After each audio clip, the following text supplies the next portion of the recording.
ডাকসুতে GS পদ থেকে সরে দাঁড়ালেন মাহিন সরকার। আবু বাকেরকে সমর্থন। ডাকসুতে আচরণবিধি লঙ্ঘন ও সাইবার বুলিং এর অভিযোগ।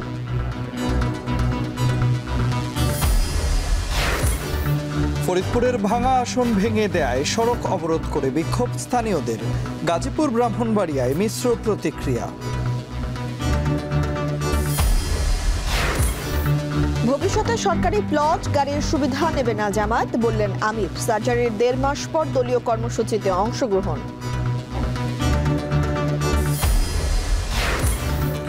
সরকারি মানদণ্ডে উত্তীর্ণ না হওয়া মেডিকেল কলেজে ভর্তি বন্ধের হুঁশিয়ারি স্বাস্থ্য উপদেষ্টার। চিকিৎসকদের দল নিরপেক্ষ হবার আহ্বান।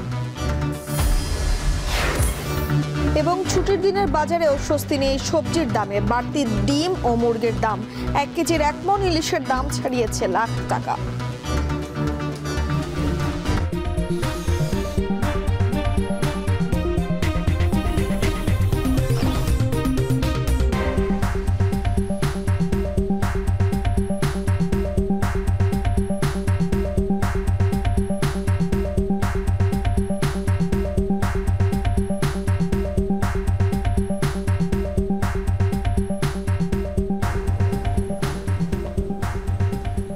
শুনছিলেন শিরোনাম। স্বাগত এখন দুপুরে পুরো সংবাদ জুড়ে। সঙ্গে রয়েছি আমি তানজিলা খান মিম এবং আমি তন্ময় কুমার রায়। ডাকসু নির্বাচনে আবু বাকের মজুমদারের জন্য জিএস পদ থেকে সরে দাঁড়ালেন সমন্বিত শিক্ষার্থী সংসদের জিএস প্রার্থী মাহিন সরকার।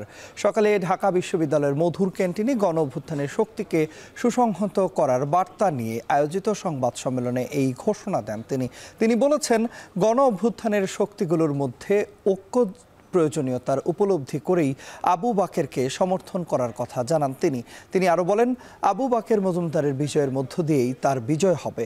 এ সময় মাহিন সরকার তার শুভাকাঙ্ক্ষীদের বাকেরকে বিজয়ী করা ও গণতন্ত্রকে সুসংহত করার আহ্বান জানান। এ সময় পাশে থাকা আবু বাকের মজুমদার মাহিন সরকারের কাছে কৃতজ্ঞতা প্রকাশ করে বলেছেন, মাহিন সরকার বড় মনের পরিচয় দিয়েছেন এবং ভবিষ্যতে সবাই একসাথে পথ চলার প্রত্যয় ব্যক্ত করেন।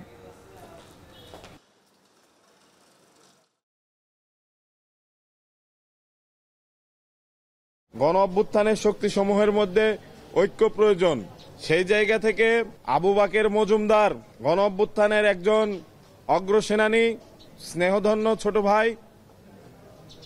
সে যদি জিএস পদে নির্বাচিত হতে পারে সেটি আমার বিজয় বলে সূচিত হবে। আমি আমার সমর্থন আবু বাকের মজুমদারের প্রতি ব্যক্ত করছি। ডাকসু নির্বাচনের আচরণবিধি লঙ্ঘন করে ভোটারদের উপঢৌকন দেয়া হচ্ছে বলে অভিযোগ করেছেন বাম সমর্থিত প্যানেল সংসপ্তক পর্ষদের এজিএস প্রার্থী সোহাগ ইসলামিয়া।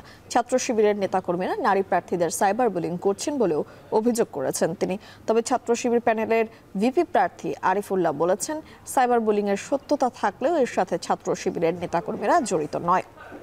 সকালে নতুন কলা ভবন চত্বরে আচরণবিধি ভঙ্গের অভিযোগ সংক্রান্ত সংবাদ সম্মেলন করেন সংসপ্ত পর্ষদের প্রার্থীরা। সেখানে তারা বলেন, নিয়ম অনুযায়ী একজন প্রার্থী সর্বোচ্চ 7,000 টাকা খরচ করতে পারলেও অনেক প্রার্থী প্রতি ঘন্টায় তা ব্যয় করেছেন। আবাসিক হলগুলোতে সাধারণ শিক্ষার্থীরা নাম দিয়ে ছাত্র শিবিরের কর্মীরা মব সৃষ্টি করে প্রচারণায় বাধা দিচ্ছে বলে অভিযোগ করেন তারা। তবে এসব ঘটনায় ছাত্র শিবিরের কোনো সংশ্লিষ্টতার অভিযোগ নাকচ করেছেন প্যানেলের ভিপি প্রার্থী আরিফুল্লাহ। তিনি বলেন, নির্বাচনী প্রচারণায় সাধারণ শিক্ষার্থীদের কাছে গবেষণা ভিত্তিক বিশ্ববিদ্যালয় বিনির্মাণের প্রতিশ্রুতি দিচ্ছেন তারা। প্রত্যুত্তরে শিক্ষার্থীদের কাছ থেকে ব্যাপক সাড়া পাওয়ার দাবিও করেন তিনি। ডাইনিংয়ে আমাদের হলগুলোতে হলের ডাইনিংগুলোতে ভর্তুকি কম, যার জন্য পুষ্টিকর খাবার পায় না। তারপরে আমাদের ক্যাম্পাসে দেখা যায় যে অটোমেশনের সুবিধা না থাকার কারণে অনেকে দৌড়াদৌড়ি করতে হয় ফর্ম ফিল আপের জন্য বা বিভিন্ন কাজে। সেই বিষয়গুলো মূলোৎপাটন করার জন্য আমরা চেষ্টা করে যাব। এই ডাকসুতে অনুষ্ঠিত হচ্ছে, সেই ডাকসুতে আমরা স্বাধীনতা বিরোধী, মুক্তিযুদ্ধ বিরোধী সংগঠনের অবস্থান দেখতে পাচ্ছি। প্রশাসন সেখানে প্রচ্ছন্নভাবে ভূমিকা পালন করছেন, সেখানে প্রশ্রয় দিচ্ছেন তাদেরকে। এই মুহূর্তে ঢাকা বিশ্ববিদ্যালয়ে ব্রিফ করছেন শিবির সমর্থিত ভিপি প্রার্থী সাদিক কায়েম। সরাসরি চলে যাচ্ছে সেখানে।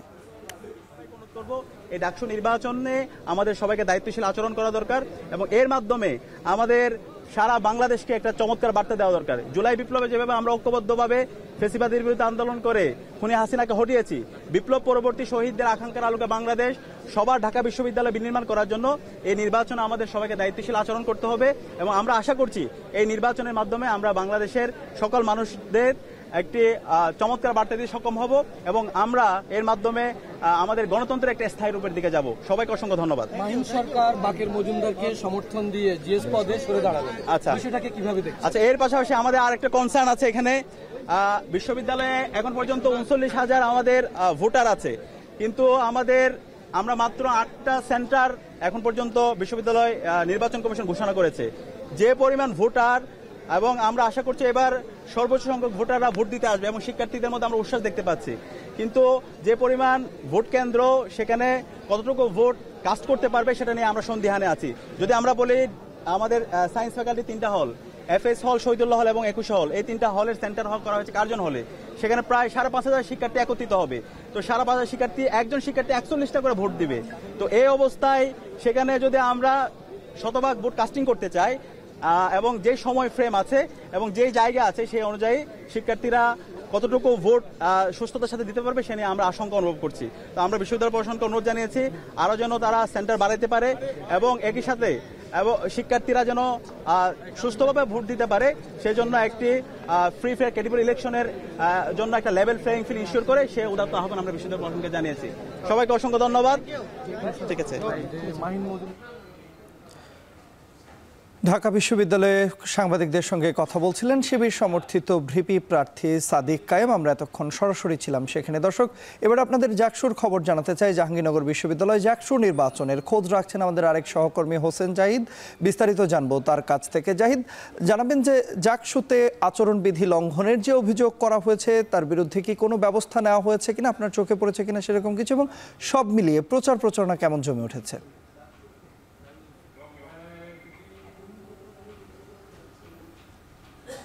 তন্ময়, আপনার 3টি খণ্ডাংশ যে প্রথম প্রশ্ন উত্তরটি বলতেই হয় যে কোনো ব্যবস্থা নেওয়া হচ্ছে কিনা। এখানে পাল্টাপাল্টি অনেক অভিযোগ জমা হয়েছে। অভিযোগের সেই স্তূপ থেকে কোনো অভিযোগের প্রতি উত্তরে এখনো পর্যন্ত নির্বাচন কমিশন কোনো পদক্ষেপ নেননি, কোনো ব্যবস্থা নেননি। বিশেষ করে যদি বলতে চাই, অনেক প্রার্থীর নামে এই অভিযোগটি উঠছে যে আসলে তারা টাকা দিয়ে তারা ভোটারদেরকে কনভিন্স করার চেষ্টা করছেন তাদের পক্ষে নেওয়ার জন্য। সে বিষয়ে অভিযোগ জমা পড়েছে, তবে তার উত্তরে নির্বাচন কমিশন কোনো পদক্ষেপ নেননি। এর পাশাপাশি সাইবার বুলিংয়ের যে অভিযোগটি বারবারই তোলা হচ্ছে, বিশেষ করে যারা নারী প্রার্থী আছেন তারা, আরও যদি স্পষ্ট করতে চাই, সংসপ্তক পর্ষদ থেকে তারা অভিযোগ করছেন নারী প্রার্থীদেরকে তাদেরকে মব সৃষ্টি করা হচ্ছে, সাইবার বুলিং করা হচ্ছে, সংঘবদ্ধভাবে অনলাইনে তাদেরকে অ্যাটাক করা হচ্ছে। তবে তার প্রতি উত্তরে নির্বাচন কমিশন নির্বিকার ভূমিকা পালন করছেন। এবং সবশেষ, যেহেতু এখানে 25 জনের বেশি গ্যাদারিং করার বা সমাগম হওয়ার এটি নিষেধাজ্ঞা রয়েছে, সেটিও কেউ লঙ্ঘন করছেন। এই বিষয় নিয়েও প্রার্থীরা পাল্টাপাল্টি অভিযোগ করেছেন। তবে এই সকল অভিযোগগুলো মূলত সব প্যানেলের পক্ষ থেকে আসলেও তারা আসলে কারা যে মূলত এর পিছনে দায়ী, এই সকল সাইবার বুলিং, এই সকল উপঢৌকন বিতরণ করা কিংবা এই সকল লোক সমাগমের যে অভিযোগটি, তারা আসলে কেউই দায় নিতে চাচ্ছেন না। তবে তারা পাল্টাপাল্টি অভিযোগটি করছেন। এবং আমরা তারও আগে আমরা যারা ভোটার এখানে আছেন, সাধারণ শিক্ষার্থীরা যারা আছেন, তাদের কাছে শুনছিলাম যে আসলে তাদের কাছে কতটুকু আমেজপূর্ণ, কতটুকু আনন্দদায়ক একটা নির্বাচন হতে যাচ্ছে। তারা বলছেন আসলে খুব বেশি তারা আগ্রহ সেভাবে পাচ্ছেন না, যেহেতু এখানে 33 বছর পর হলেও যে নির্বাচনটি হচ্ছে সেখানে যে নিয়মের যে বেড়াজাল তৈরি করা হয়েছে সেটির কারণে নির্বাচনী আমেজটা এই জাহাঙ্গীরনগর ক্যাম্পাসে আমরা ঘাটতি দেখতে পেয়েছি, যেটি আসলে ভোটারদের কাছ থেকে আমরা শুনতে পেরেছি। তবে বিশ্ববিদ্যালয় প্রশাসন আমাদেরকে এটি আশ্বস্ত করেছে নির্বাচনী প্রচারণার শেষ দিন অর্থাৎ 9 সেপ্টেম্বর, তার আগেই প্রার্থীদেরকে নিয়ে একীভূত করে একটি প্রচারণার তারা পদক্ষেপ নেবেন। সেখানেই মূলত নির্বাচনী যে আমেজ সেটি প্রকৃত চিত্র ফুটে উঠবে। আপাতত জাহাঙ্গীরনগর ক্যাম্পাস খুবই নিরুত্তাপ। জাহাঙ্গীরনগর ক্যাম্পাসে যে চিরাচরিত চরিত্র, একটি মায়াবী নদীর পাড়ে দেশের মতো যে চিত্র, সেটি আমরা দেখছি। শিক্ষার্থীরা আবাসিক হলে যাওয়া আসা, ক্লাস কক্ষে, শ্রেণীকক্ষে যাওয়া আসা, সেই স্বাভাবিক চিত্রই দেখছি। মাঝে মধ্যে কয়েকজন প্রার্থী চেষ্টা করছেন যেখানে শিক্ষার্থী সমাগম বেশি ঘটে, যেখানে চায়ের আড্ডা জমে ওঠে, যেখানে তর্ক বিতর্ক জমে ওঠে, সেখানে গিয়ে তাদের ইশতেহারগুলো তুলে ধরা এবং তাদের পক্ষে ভোট টানার যে যেটা সেটি। তো আমরা চেষ্টা করবো পরবর্তী মিনিটে আবারও আপনার সঙ্গে যুক্ত হওয়ার, এবং আজ যেহেতু জুমাবার, শেষ মুহূর্তে এসেও প্রার্থীরা কতটুকু জমাতে পারলেন নির্বাচনী প্রচারণা, সেই খবর জানাতে। আপাতত এই ছিল আমার কাছে সর্বশেষ। হোসেন জাহিদ, নিশ্চয়ই পরবর্তী ঘন্টায় আপনার কাছ থেকে আরও আমরা জাকসু নির্বাচনের নতুন তথ্য জানতে পারবো। দর্শক, জাহাঙ্গীরনগর বিশ্ববিদ্যালয়ের যে ছাত্র সংসদ নির্বাচন, জাকসু নির্বাচনের সবশেষ খবরাখবর জানছিলাম সহকর্মী হোসেন জাহিদের মাধ্যমে। ত্রয়োদশ জাতীয় সংসদ নির্বাচনের জন্য ৩০০ সংসদীয় আসনের সীমানা পুনর্নির্ধারণ করে চূড়ান্ত তালিকা প্রকাশ করায় স্থানীয়দের মাঝে তৈরি হয়েছে মিশ্র প্রতিক্রিয়া। ফরিদপুরের সীমানা পুনর্নির্ধারণ করায় ২.৫ ঘণ্টা সড়ক অবরোধ করে বিক্ষোভ করেছেন স্থানীয়রা। এছাড়া ব্রাহ্মণবাড়িয়া ২ আসনের বিজয়নগর উপজেলার ৩টি ইউনিয়ন থেকে হরষপুরকে সরিয়ে নেওয়ায় ক্ষুব্ধ সাধারণ মানুষ। তবে গাজীপুর ৬ নামে একটি আসন বাড়ানোয় খুশি স্থানীয়রা। বিস্তারিত প্রতিবেদনে।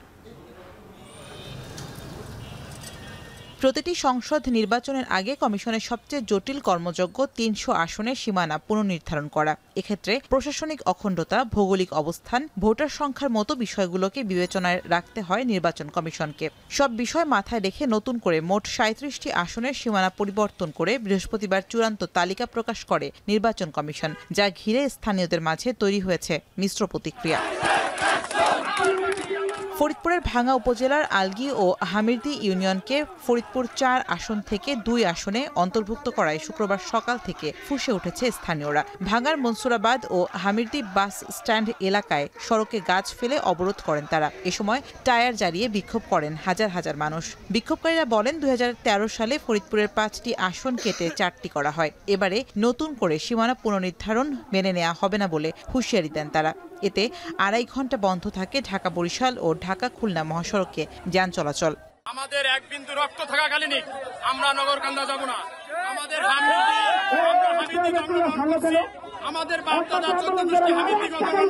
আমাদের দাবি মানতে হবে। আমার মাটি আমার মা।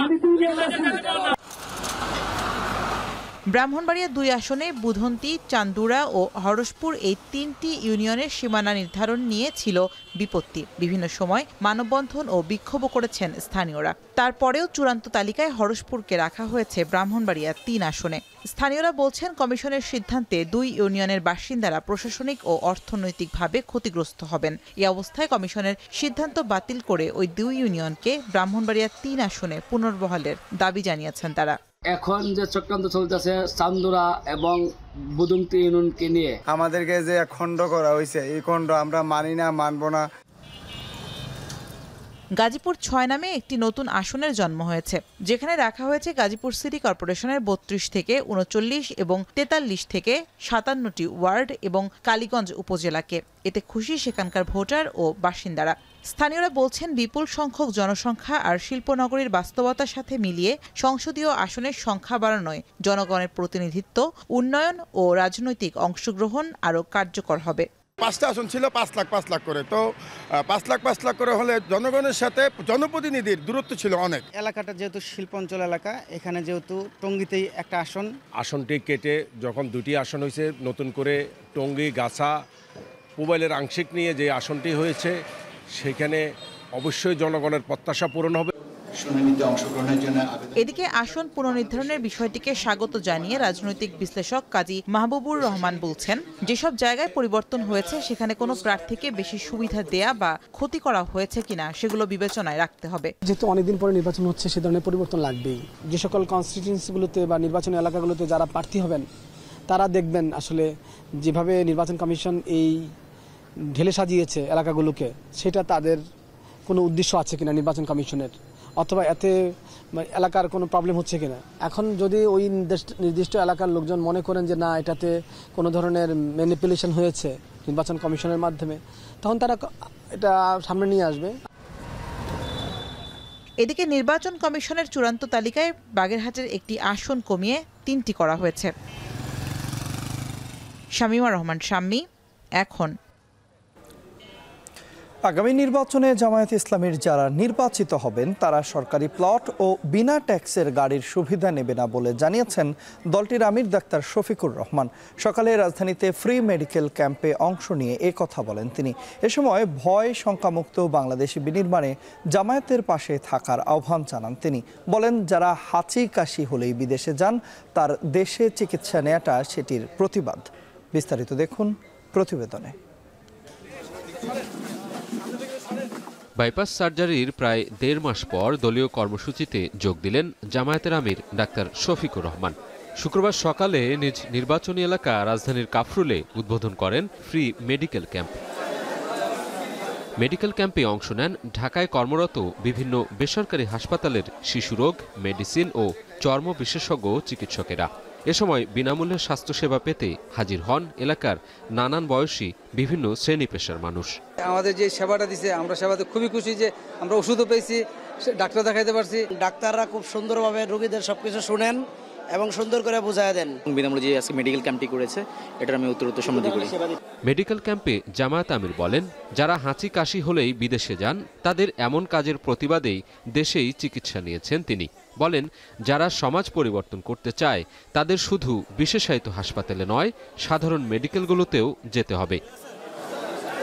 এ সময় জামায়াত আমির বলেন, মানবিক দুর্নীতিমুক্ত আধুনিক বাংলাদেশ বিনির্মাণের স্বপ্ন দেখে বাংলাদেশ জামায়াতে ইসলামী। সরকারি প্লট ও বিনা ট্যাক্সের গাড়ির সুবিধার বিরুদ্ধে দলের স্পষ্ট অবস্থান তুলে ধরেন তিনি। আমরা আপনাদেরকে কথা দিচ্ছি, এই সমাজ বদলানোর দায়িত্ব আপনারা যদি আমাদের হাতে তুলে দেন, দেশবাসী যদি আল্লাহর মেহেরবানিতে তুলে দেন, আমরা খেটে খুঁটে চেষ্টা করব সমাজের এই ঘাটতিগুলো পূরণ করা। আগামীতে বাংলাদেশ জামাত ইসলামী থেকে যারা নির্বাচিত হবেন তারা সরকারের কোনো প্লট অল্প মূল্যে গ্রহণ করবেন না ইনশাআল্লাহ, বিনা ট্যাক্সের গাড়ি চড়বেন না ইনশাআল্লাহ। ক্ষমতায় গেলে দেশের বঞ্চিত মানুষের উন্নতি করা জামায়াতের প্রধান লক্ষ্য হবে বলেও প্রত্যয় জানান জামায়াত আমির। আমার পক্ষে বিদেশের মাটিতে চিকিৎসার জন্য যাওয়া সম্ভব নয়। সাজিদ আরাফাত, এখন, ঢাকা। কক্সবাজারের বাঁকখালী নদী তীরবর্তী ৬ নম্বর ঘাট এলাকায় স্থানীয়দের প্রবল বাধার মুখে স্থগিত হয়েছে বিআইডব্লিউটি এর উচ্ছেদ অভিযান। সকাল থেকে উত্তেজনা ছড়িয়ে পড়ায় ভাঙচুর, সড়ক অবরোধ আর বিক্ষোভের সৃষ্টি হয় চরম বিশৃঙ্খলার। ফলে বিমানবন্দরমুখী যাত্রীদের পড়তে হয় ভোগান্তিতে। কক্সবাজার থেকে আরো জানাচ্ছেন সন্তোষ বেদজ্ঞ। শুক্রবার সকাল ৯:৩০টায় বাঁকখালীর ৬ নম্বর ঘাট এলাকায় উচ্ছেদ অভিযানে নামে বিআইডব্লিউটিএ কর্তৃপক্ষ। কিন্তু শুরু থেকেই বাধার মুখে পড়ে প্রশাসন। শত শত মানুষ সড়কে জড়ো হয়ে অভিযানের প্রতিবাদে শুরু করে বিক্ষোভ। এ সময় অভিযানে ব্যবহৃত একটি এক্সকাভেটর ভাঙচুর করে স্থানীয়রা। বিক্ষুব্ধরা বিমানবন্দর সড়কের প্রবেশ মুখ থেকে ৬ নম্বর ঘাট পর্যন্ত অন্তত ৫টি জায়গায় ব্যারিকেড ও টায়ার জ্বালিয়ে অবরোধ করে। ফলে প্রায় ২.৫ কিলোমিটার পথ হেঁটে বিমানবন্দরে যেতে হয় যাত্রীদের। এ সময় সেনাবাহিনীর ২টি সাঁজোয়া যান ঘটনাস্থলের দিকে অগ্রসর হলে স্থানীয়রা বাধা দেয়। এমন অবস্থায় পরিস্থিতি উত্তপ্ত হয়ে ওঠে। অভিযানের শুরু থেকে ঘটনাস্থলে মোতায়েন করা হয় বিপুল সংখ্যক পুলিশ, র্যাব, সেনা ও আনসার সদস্য। এটা আমাদের পূর্বপুরুষ ১০০-১৫০ বছরের আমরা বন্দোবস্ত জমি। যদি সরকার আমাদেরকে অবৈধ বলতো তবে জমি রেজিস্ট্রি করার জন্য কেন আমাদেরকে অনুমতি দিয়েছে? আমাদেরগুলো বৈধ, অবৈধ না। আপনি কিভাবে উচ্ছেদ করতেছেন? কিভাবে মামলা দিচ্ছেন? যে মামলা, আমরা মামলাকে ভয় পাই না। স্থায়ী বাসিন্দার কলের যদি রাস্তার লামাই বেলাই পারে আর রাস্তার ওয়ারে শহীদ হয়েছেন লাশের ওয়ারে জায়গা সম্পত্তি ভাঙি বেলাই পারিব, কিন্তু আর একদিন সাহিত্য রাজি নয়। এই যে ভোগান্তি, এতগুলো বাচ্চা সবাই মিলে আমরা যে আসলাম, হ্যাঁ, তো এখানে এসে খুবই কষ্ট পাচ্ছি। শুক্রবার সকাল ১১টার কিছু আগে পরিস্থিতি নিয়ন্ত্রণে আনতে বিআইডব্লিউটিএ উচ্ছেদ অভিযান সাময়িক স্থগিত ঘোষণা করে। ফলে ধীরে ধীরে সড়ক থেকে তুলে নেওয়া হয় ব্যারিকেড। আবারও স্বাভাবিক হয় যান চলাচল। তবে খুনগাছতলা এলাকায় স্থানীয়রা বিক্ষোভ অব্যাহত রাখে। আমি কথা বলছি প্রশাসনের সাথে, এটা ওরা শুনতেছে। আজকে বিকেলে বসে অবশ্যই সমাধান করা যাবে। এরা হয়তো উচ্ছেদ করবে না, আজকে কথা দিয়েছে আমাকে তারা উচ্ছেদ করবে না। তো ঠিক আছে, আমরা বসার পর যেটা সিদ্ধান্ত হয় সবাই মিলে সম্মিলিতভাবে আমরা শুধু বসে একটা সিদ্ধান্ত বাস্তবায়ন। স্থানীয়দের বিক্ষোভ, প্রশাসনের কঠোর অবস্থানে বাঁকখালী নদীর উচ্ছেদ অভিযান ঘিরে চরম উত্তেজনা কক্সবাজারে। আর অভিযান স্থগিতের বিষয়ে তাৎক্ষণিকভাবে কথা বলতে রাজি হয়নি বিআইডব্লিউটিএ কর্তৃপক্ষ। আমরা সাময়িকভাবে এই প্রোগ্রামটি এখন এই মুহূর্ত থেকে স্থগিত ঘোষণা করলাম। এখন কক্সবাজার। ঢাকা বিশ্ববিদ্যালয়ের হাজী মোহাম্মদ মহসিন হলে জুমার নামাজ আদায় শেষে কথা বলছেন ছাত্রদল সমর্থিত ডাকসুর ভিপি প্রার্থী আবিদুল ইসলাম খান। সরাসরি চলে যাচ্ছে সেখানে। চিন্তা ভাবনা করেছি বিশ্ববিদ্যালয়ে যে ভ্রাম্যমান দোকানগুলো আছে, ব্যবসায়িক প্রতিষ্ঠানগুলো আছে, সেই প্রতিষ্ঠানগুলোকে হচ্ছে যে ঢাকা বিশ্ববিদ্যালয় প্রশাসনের কন্ট্রোলে এনে হচ্ছে যে মানে শিক্ষার্থীদেরকে এখানে যতটা ইনভলভ করা যায়, উদ্যোক্তা বানানো যায়, তাদের যে ফাইন্যান্সিয়াল যে ক্রাইসিসটা থাকে, টিউশনি কেন্দ্রিক যে ঝামেলা তাদের পোহাতে হয়, এই জিনিসটাতে তাদেরকে আমরা এখানে প্রায়োরিটি দিতে চাই। তাছাড়াও রেজিস্ট্রার বিল্ডিং এর যে দাপ্তরিক কাজগুলো আছে সেখানে কিন্তু হচ্ছে পার্ট টাইম জব আছে, সেখানে ঢাকা বিশ্ববিদ্যালয়ের শিক্ষার্থীদেরকে প্রায়োরিটি বেসিসে আমরা ইনক্লুড করতে চাই। তাছাড়া ঢাকা বিশ্ববিদ্যালয়ে বাৎসরিকভাবে 2 থেকে 3 বার আমরা জব ফেয়ারের আয়োজনের উদ্যোগটাকে আরো বেশি প্রায়োরিটি দিতে চাই, যেখানে হচ্ছে কর্পোরেট যে জব ফেয়ারে বিভিন্ন কর্পোরেট কোম্পানিগুলো যারা আছে তারা এখানে আসবেন, শিক্ষার্থীদের এখানে ঢাকা বিশ্ববিদ্যালয়ে বসে তাদের ভাইবা নেবেন এবং এই ঢাকা বিশ্ববিদ্যালয় থেকে তাদের জব হবে, এবং যারা জবে যেতে চায় তারা জবে যাবে, যারা হচ্ছে যে আপনার ইন্টার্নশিপে যেতে চায় তারা ইন্টার্নশিপে যাবে।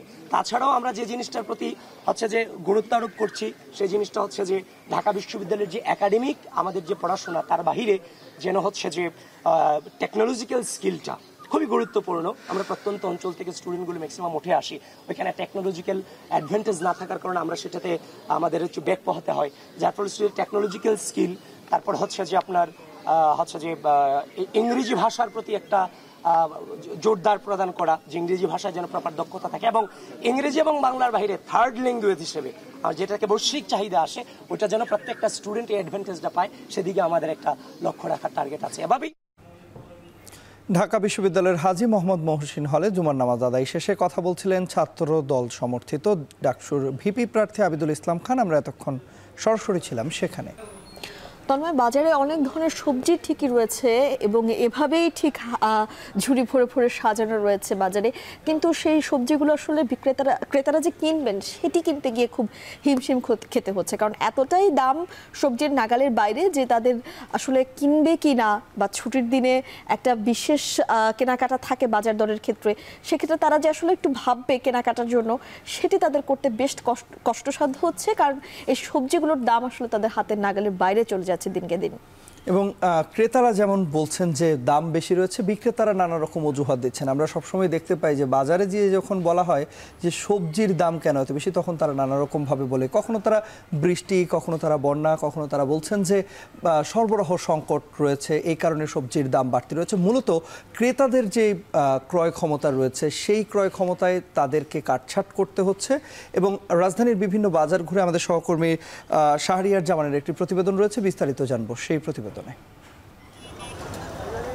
রাজধানীর খুচরা বাজারে এখন কাঁচা পেঁপে, চিচিঙ্গা আর মূলা ছাড়া কোনো সবজি 80 টাকার নিচে নেই। পটল, করলা, গাজর, শসা, ঝিঙে, লাউ, কাঁকরোল, ঢেঁড়স কিংবা ধুন্দল সবই 80 থেকে সেঞ্চুরির ঘরে। দোকানিরা টমেটোর দাম হাঁকাচ্ছেন কেজি প্রতি 120 টাকা।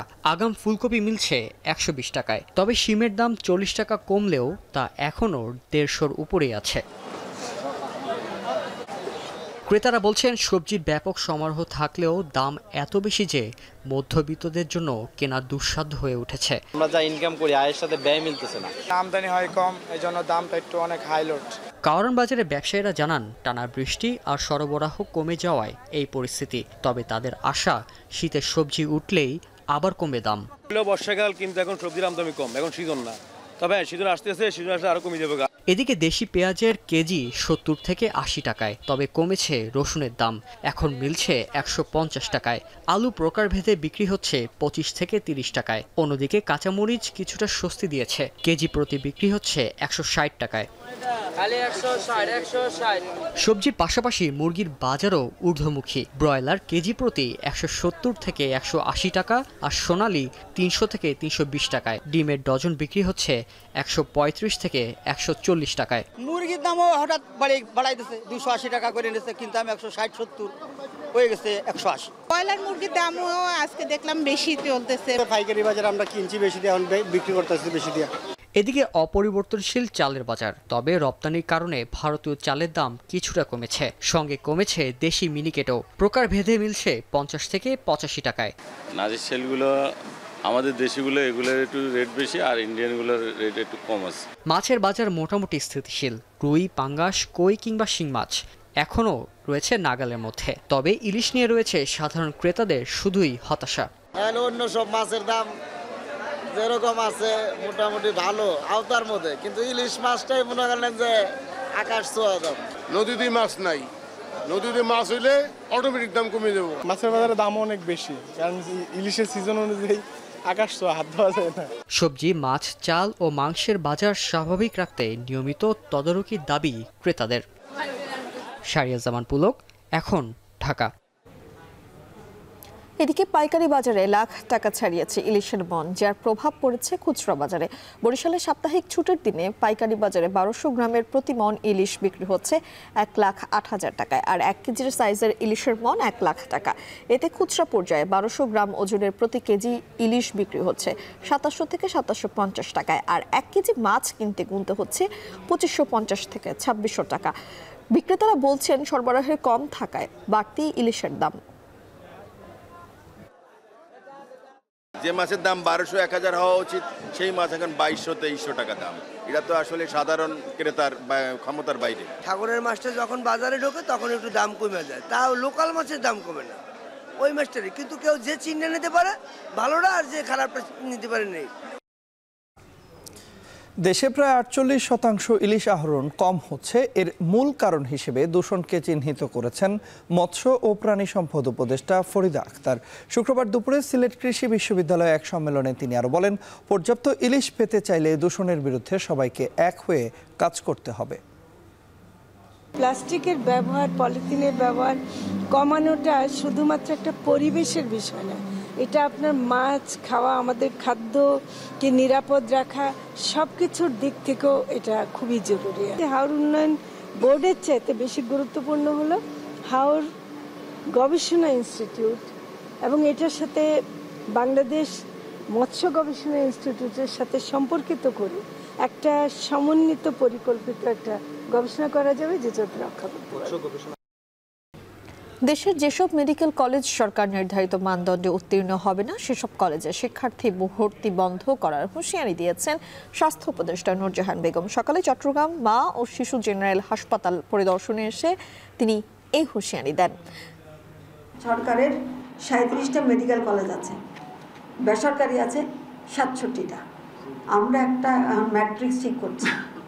এই ম্যাট্রিক্সের মধ্য দিয়ে, কারণ কোয়ালিটি হল ইম্পর্টেন্ট জিনিস, আমি যে মেডিকেল কলেজে পড়াশোনা করাবো সে যদি ভালো এক্সপিরিয়েন্স না হয়, ভালো শিক্ষা না পায়, কিছু কিছু মেডিকেল কলেজ যেগুলো ম্যাট্রিক্সের নিচে পড়ে যাবে, তাদের আমরা নতুন করে ভর্তি নেওয়াটা বন্ধ করে দেব।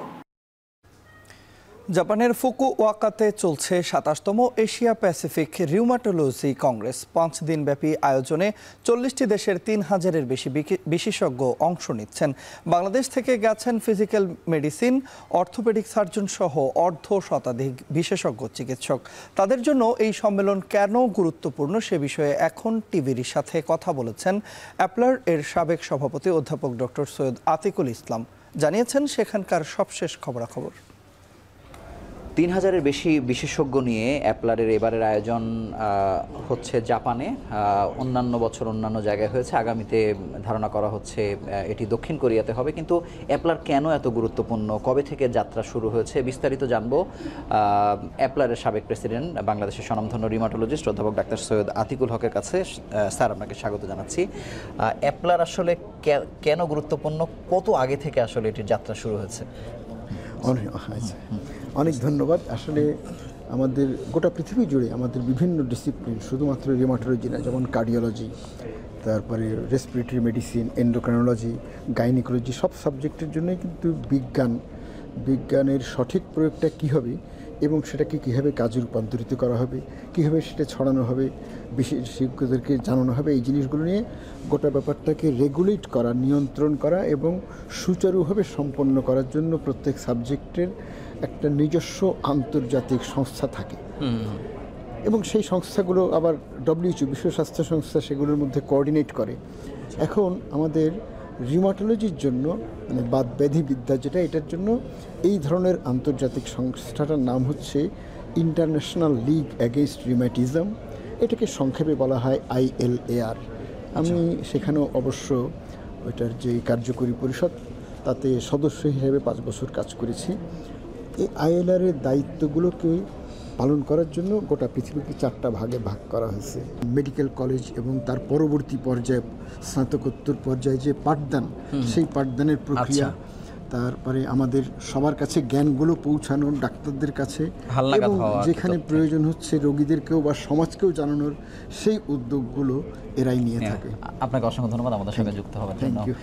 বহু বছর ধরে আসলে চলছে অ্যাপলারের এই আয়োজন। আমরা জানলাম যে একেবারে কবে থেকে শুরু হয়েছে, কি কি কাজ হয়, শুধুমাত্র যে চিকিৎসার জন্য তা নয়, এই শিক্ষাটা মেডিকেল কলেজগুলোতে কিভাবে আগামী দিনে যারা রিউমাটোলজিস্ট হয়ে গড়ে উঠবেন তাদেরকে কিভাবে পৌঁছে দেওয়া যায়, সেই যাবতীয় কাজ চলছে। আমরা এখান থেকেই সবশেষ খবর আপনাদের জানাচ্ছি।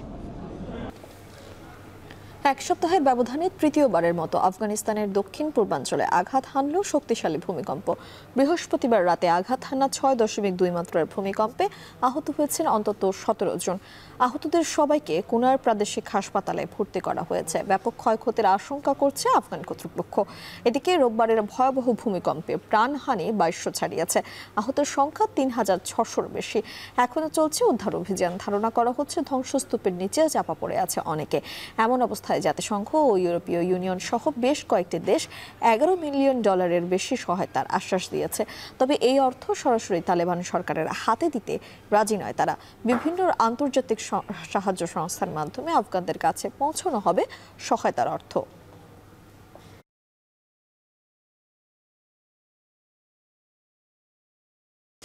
ভূমিকম্পে ক্ষতিগ্রস্ত আফগানিস্তানে ত্রাণ সহায়তা পাঠিয়েছে বাংলাদেশ। সকালে বাংলাদেশ বিমান বাহিনীর মাধ্যমে 11 টন ত্রাণ সহায়তা সামগ্রী পাঠানো হয়। বাংলাদেশ বিমান বাহিনীর C-130J বিমানে ক্ষতিগ্রস্তদের সহায়তায় তাঁবু, কম্বল, শীতের কাপড়, বিশুদ্ধ পানি, ওষুধ সহ বিভিন্ন সহায়তা পাঠানো হয়েছে। সশস্ত্র বাহিনী বিভাগ এবং পররাষ্ট্র মন্ত্রণালয়ের কর্মকর্তারা প্রয়োজনীয় সামগ্রী নিয়ে আফগানিস্তানের উদ্দেশ্যে দেশ ছাড়েন। সহায়তা সামগ্রী হস্তান্তর শেষে C-130J পরিবহন বিমানটি আজই বাংলাদেশে ফেরার কথা রয়েছে।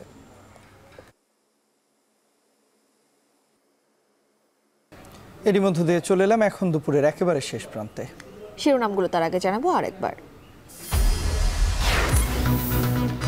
ডাকসুতে জিএস পদ থেকে সরে দাঁড়ালেন মাহিন সরকার। আবু বাকেরকে সমর্থন। ডাকসুতে আচরণবিধি লঙ্ঘন ও সাইবার বুলিং এর অভিযোগ।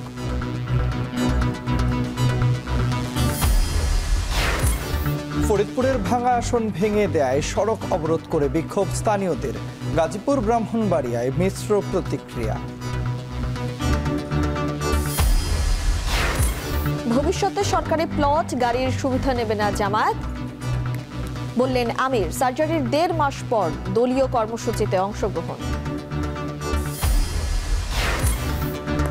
সরকারি মানদণ্ডে উত্তীর্ণ না হওয়া মেডিকেল কলেজে ভর্তি বন্ধের হুঁশিয়ারি স্বাস্থ্য উপদেষ্টার। চিকিৎসকদের দল নিরপেক্ষ হবার আহ্বান।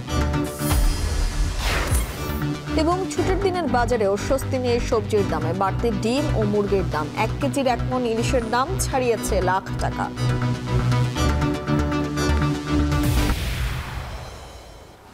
এই ছিল এখন দুপুরে। এখন টেলিভিশন ওয়েবসাইটে দেখতে ভিজিট করুন এখন.tv। ফেসবুকে দেখুন facebook.com/tv.এখন আর ইউটিউবে দেখুন youtube.com/c/echontv।